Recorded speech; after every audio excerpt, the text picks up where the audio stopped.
Right. So this would be part 2 of Origins and Development of the Cold War.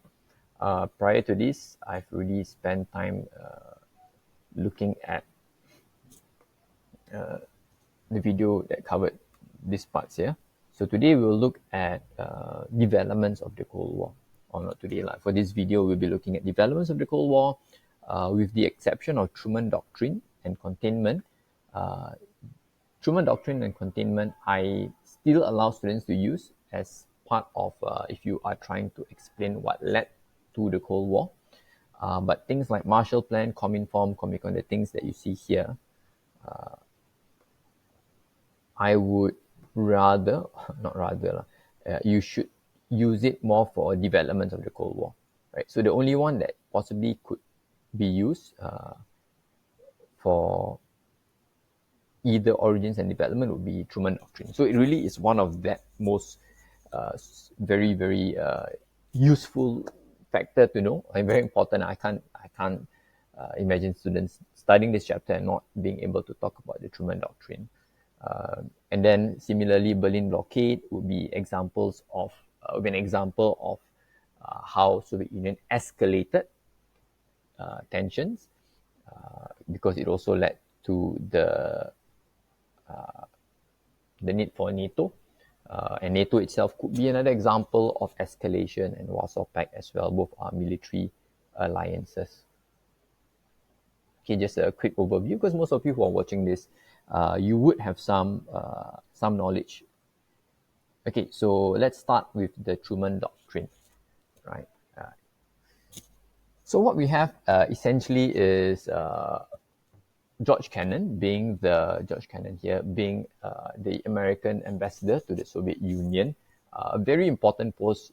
I don't think you will send an ordinary official to do that job. It's probably somebody you think can handle the responsibility. So his advice to Truman via the long telegram was that, in a summary of it, was that Soviet Union was intent on spreading communism across the world and destroying democracy and capitalism. So that was his analysis of the situation based on his because I believe he was a specialist in Russian affairs, and based on his assessment of what he has seen being in the capital, being in Moscow. So there's no reason why Truman would want to discount what he has to say. You have to trust the people that is giving you advice. So with that in mind, that the idea that Soviet Union is not going to just restrict itself to its immediate eastern sphere, Truman asked for money, military equipment and advice, or basically wanted Congress to approve of funds in order for him to support countries like Greece and Turkey who were facing internal threats of communist uprisings. Just to be clear, these countries did not have Red Army, Soviet soldiers inside their country. They were just countries facing threats of communism.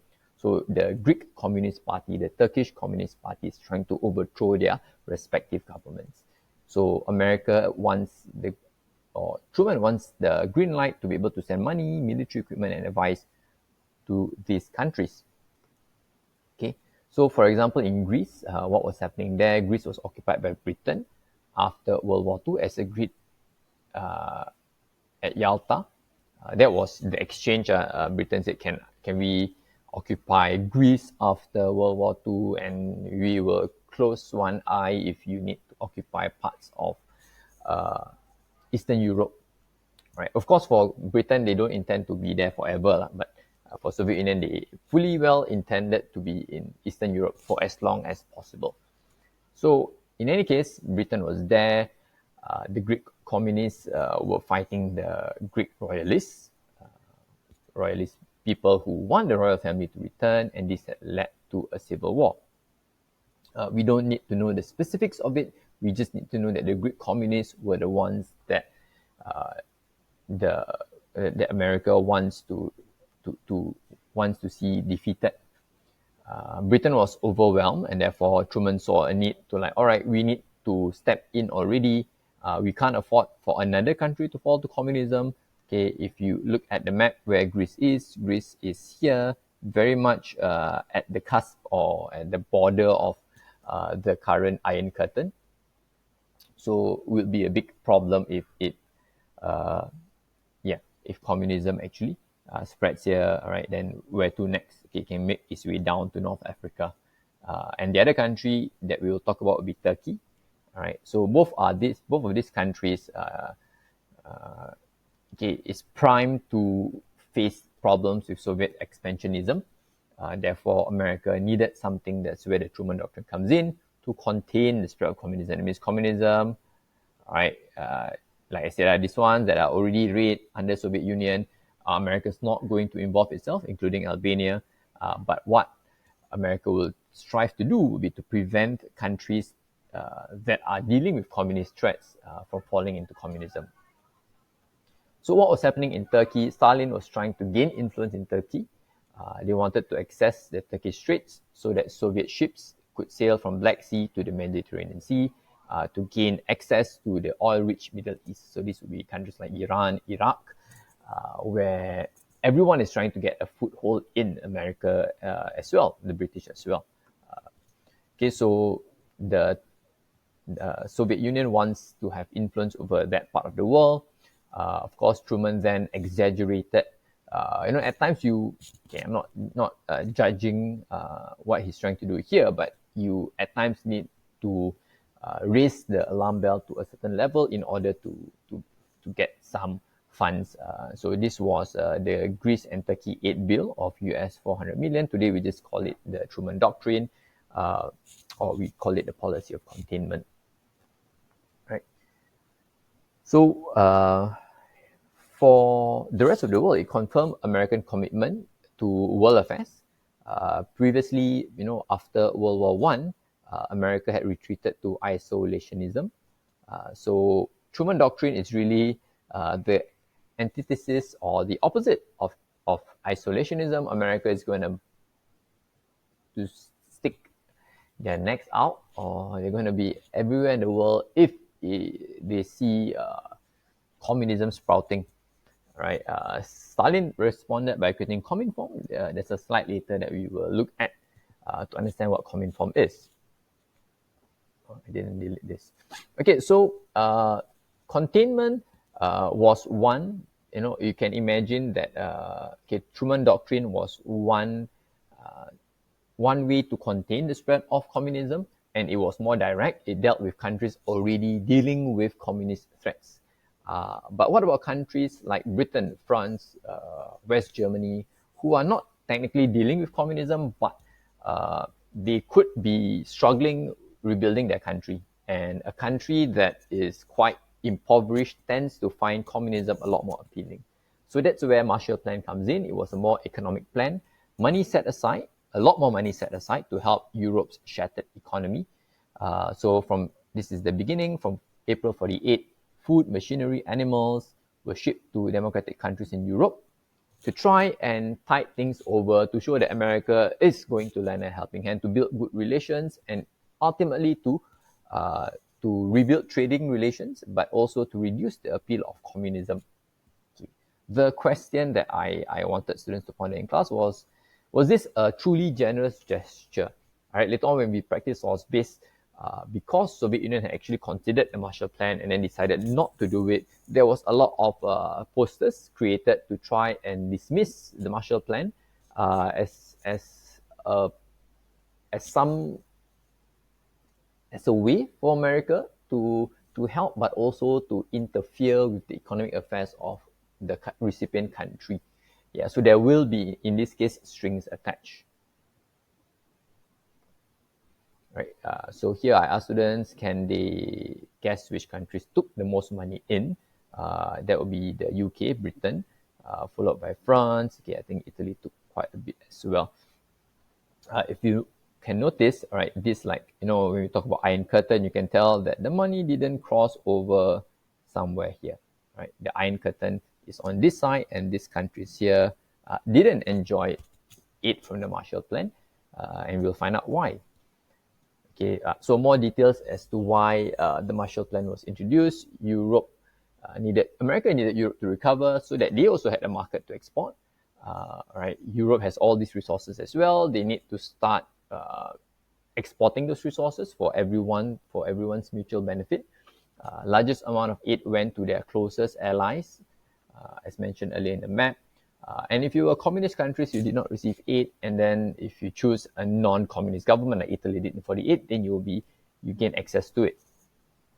So this would also be an incentive for people in Europe not to choose the Communist Party, not to vote them into the government, right? The implication or the impact would be that it was a big boost to Western Europe, helped the economy recover, and you could argue that even if today you were to travel to Western and Eastern Europe, you could see that the Western European countries, they have a more developed economy. They were generally more developed because they had this period of time where they were benefiting from the Marshall Plan. Soviet response. So Soviet Union did not just like, all right, admit defeat. That's very unlike the Soviet Union. So their response would be that they saw this as American domination of Western Europe, and that America would possibly, once they have a foothold in Western Europe, they might then step into Eastern Europe. So that means Soviet Union must do something about this. They saw West Germany's quick recovery also with a lot of suspicion. Are they going to use West Germany to then launch an invasion of East Germany, and then the whole story all over again? So Stalin tightened his grip, all right, over Eastern European countries and turning them into satellite states. So this idea of satellite states is that Soviet Union is the main country, then all the countries around are simply quite subservient and really taking a lot of instructions from Soviet Union. They lose their independence even more. Not only do they have a pro-communist government, the pro-communist government must support the existence and the success of Soviet Union and put their own needs maybe secondary. So first up, the response to Truman Doctrine was Cominform, made up of leaders of the communist parties in Eastern Europe. What do? Publish propaganda that would unite communist states in Europe, and they could possibly extend support to communist parties all around Europe and possibly the rest of the world. They ensured that when there are decisions to be made, they would discuss first at Cominform. So even things like how to deal with non-Cominform countries, they would then try to be as aligned to the Soviet Union as possible. This is the impression of the satellite states, that their center is Soviet Union, and they just make sure that they behave in a corresponding manner. Just some things that happened. The Cominform wasn't a place for great debate. Marshal Tito of Yugoslavia, who had argued with some aspects of Cominform, was expelled in 48. So Yugoslavia, if you saw just now from the Marshall Plan, they did take money from the Marshall Plan, all right, because I think this was something that they disagreed on, that loans, whatever it may be, if the loans are meant for economic recovery, we don't need to be too suspicious. I think that was the angle he was going. And in response to the Marshall Plan, specifically Comecon, you can tell from the word econ, it has to do with communist and economics. So it was in response to the Marshall Plan, members to trade with one another and cannot trade with the West. So it's kind of like a mini trading bubble that existed. All right, and and you don't need the Marshall Plan. You will be able to support one another without the Marshall Plan. So satellite states were promised benefits, and that they would get better trade deals, and that because of their proximity, they would be able to carry out trade more efficiently, and that they won't be exploited by the West. However, in reality, because they are satellite states, the policies tend to favor Soviet Union a lot more. For example, Poland was forced to sell coal at 1/10 of the market value. Anything at 1/10 of the market value is rubbish, but this is something that would be quite valuable post-war. Fuel provides energy. Coal provides energy for your industries, for your construction and all that. Okay, which brings us to the next big event that escalated Cold War tensions, right? The Berlin blockade. So we need to be quite familiar with the geography of Germany. I'm quite sick of the red color. I'm gonna use blue or maybe black. So you have here, all this is Germany. Maybe lazy to draw it like that. Yep. So this is Germany, occupied by the four zones. Therefore, you have all the four colors. But then you would have noticed that in Berlin, this is Berlin itself, that there are still more colors in Berlin. So the idea being that you had the British Berlin in green, the French Berlin in blue, and the American Berlin in yellow orange, which is a very uncomfortable arrangement for the Soviet Union. Okay, they are happy that they got the capital Berlin, but they are not very happy that it happens to be that they still have to give up parts of Berlin. This is something they agreed to prior to they agreed to this already prior to the Berlin blockade. It's not like something that came up in 1948. Okay, they agreed to it already, but they don't like the arrangement. Okay, they feel that it intrudes into their privacy, into what they want to do. Right, so these were the details. Germany was to be divided into four zones based on the Morgenthau plan, which was designed based on wanting to dismantle industries. And this favored Soviet Union quite a bit, actually. But due to emerging tensions with Soviet Union, West Germany was seen as an ally, right? Germany was never by design supposed to be an ally, right? They were the enemies of World War II, but because of the nature of Cold War breaking out, America was quite keen to see West Germany as an ally. Britain and France also saw occupation as an economic burden. And this is something I say in class quite a fair bit, that if you are occupying a country, you are responsible for a number of things: healthcare, education, jobs. Yeah, it's part and parcel of occupying a country, which is why Britain and France were not keen on extending the occupation for way too long. Which also begs the question, you think about it, when Singapore was occupied by Japan, did Japan fulfill its promises? And yeah, there are parts of the world today that are still, there are countries that occupy another country. And yeah, what happens if you fail to deliver? You are already occupying the country and then you fail to provide the basic necessities. It's something to think about. So because of that, because Britain and France saw it as an economic burden, they were struggling to manage. So the idea of a trizone, meaning the Britain, France, America, to combine the three zones and to introduce introduce intro of a current currency. Oh, okay. Introduction of a new currency, right? Okay, because I'm just going to tell you, because we're going to do some practice in source base, we will talk about this, but essentially, America, Britain, France, and Soviet Union initially wanted to introduce a new currency to help Germany rebuild. Okay, however, Soviet Union deliberately printed too much of that currency, causing inflation to break out in all the four zones. Therefore, this frustrated Britain, France, and America, the American side, so much so that they formed their trizone here, and they introduced a common currency without involving Soviet Union, right? So Stalin wanted to take revenge on this introduction, a formation of a trizone, and he wanted to take revenge on the introduction of a common currency without involving them, because it was a violation of the Potsdam Conference. So what he wanted to do was to force them out of Berlin. How do you force the Americans, British, French out of their sectors in Berlin? You starve them. You block rail and road links from Allied zones. You disrupted water, electricity.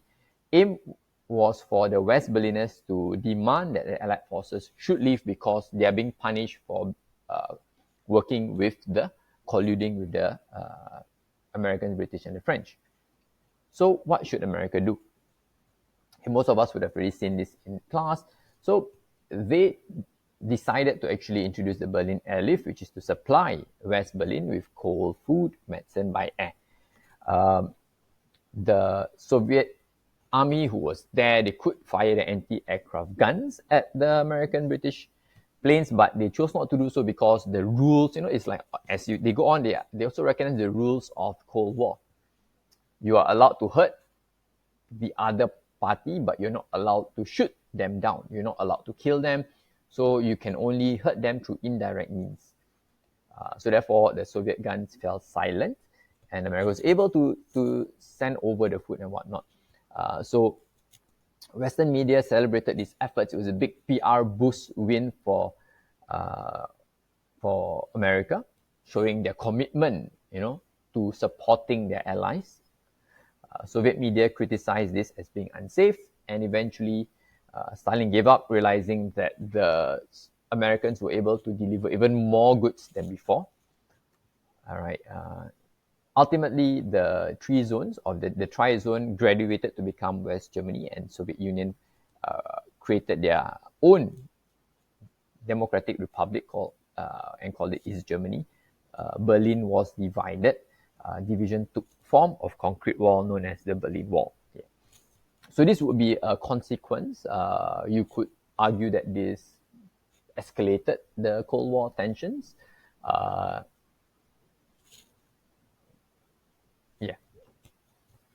Can we argue that it de-escalated because now that you draw some boundaries, you are less likely to, you're kind of like a bit separated, therefore you're less likely to run into each other, and then reduce the proximity of, reduce the likelihood of collision and disagreements. You can make the case either way.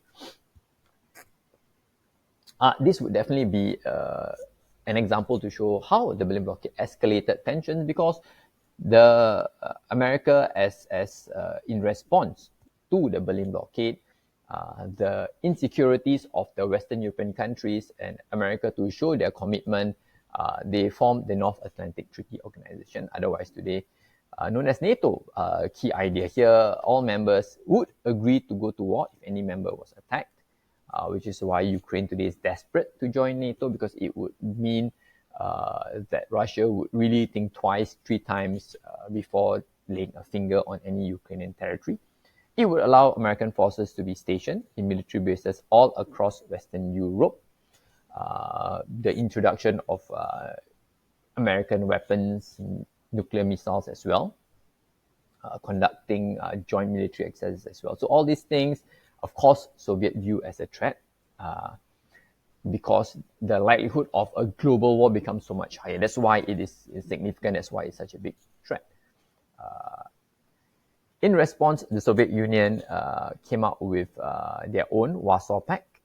All right, West Germany formally joins NATO in 1955.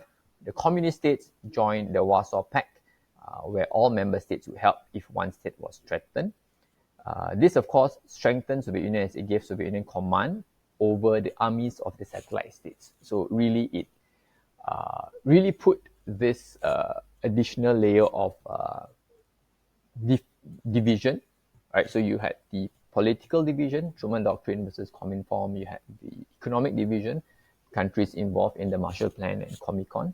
And finally, this military division, which is, of course, I would argue, really divided the two camps of Europe, within Europe, and of course, this makes them highly militarized and highly dangerous, kind of a very volatile situation. Right, so these are member countries. I think this should be my last slide. NATO countries are green, and then the Warsaw Pact countries are, I want to say, peach. Yeah. Okay, so that's all I have. Sorry, this is the last slide. All right, significance of the Warsaw Pact. Yeah, each side put much energy into plans to stop invasion. So you have a lot of money spent. I would argue the military companies were the ones that profited from this, because you keep building all these weapons on both sides, and did not actually fight a war in Europe, which is a good thing. But the unnecessary expenditure could have been used to improve the lives of the people instead, another consequence would be it really entrenched Soviet rule in the satellite states, because Soviet Union became even more fearful of letting the satellite states having even a little bit. There's no possibility of even a small bit of independence, because Soviet Union would need to have total control. So yeah, the nationwide protest in 1956, the Hungarian uprising, there will be a few more attempts to try and eliminate communist rule from within the Eastern Europe, from within the satellite states, and they would be crushed by the Soviet Union, yeah, in a very terrifying and terrible way. Okay, we'll end here.